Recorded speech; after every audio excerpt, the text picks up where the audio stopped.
ఈ ట్రిప్పు లేకపోతే అంటే ఇంతకు ముందు వరకు పురంధేశ్వరికి అర్జెంట్గా ఎంపీ కావాలని ఉంది, కేంద్ర మంత్రి అయిపోవాలని ఉంది. అట్లాగే మరి కొంతమందికి ఎమ్మెల్యే సీట్ల మీద ఆశ ఉంది.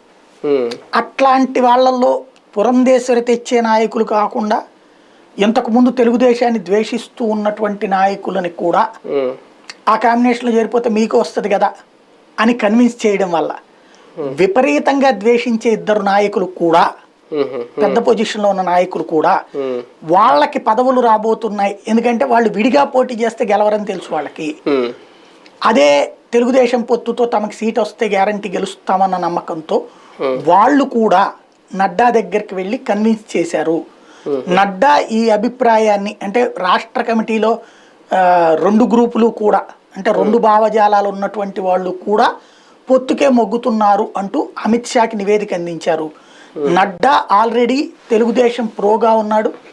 దానికి కారణమైనటువంటిది చంద్రబాబు నాయుడు తరపున పురంధేశ్వరి కావచ్చు, తర్వాత సుజనా చౌదరి కావచ్చు, సీఎం రమేష్ కావచ్చు, నడ్డాతో రెగ్యులర్గా ర్యాపో మెయింటైన్ చేస్తూ పొత్తు వస్తేనే మనం బెటర్, పొత్తు వస్తేనే మనకు బెటర్ అంటూ ముందు చెప్పుకొచ్చారు. వీళ్ళు చెప్తున్నప్పుడు ఉన్నదానికి ఇప్పుడు రెండవ వర్గం కూడా చెప్పడంతో ఇక ప్రిపేర్ అయిపోయాడు.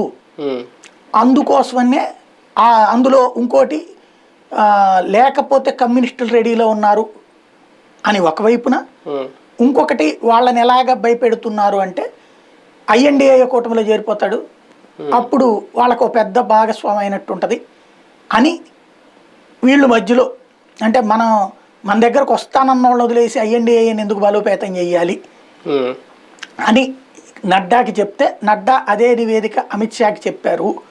బట్ అమిత్ షా ఇంకా ఫైనల్ చేయలేదు. ఓకే అనుకుంటే 6-12కి రెడీ అవుతుందా, ఇంకా ఎక్కువ డిమాండ్ అయ్యే అవకాశం ఉంటుందా? 6 పార్లమెంట్ అది తెలియదు. వాస్తవంగా అయితే కనుక నేను విన్నదైతే 6-7 అని విన్నా. 6 పార్లమెంట్ 7 అసెంబ్లీ అని. మరి 6-12 అంటే పర్లేదు, మంచి పూర్తే. అదే ఓకే చూద్దాం.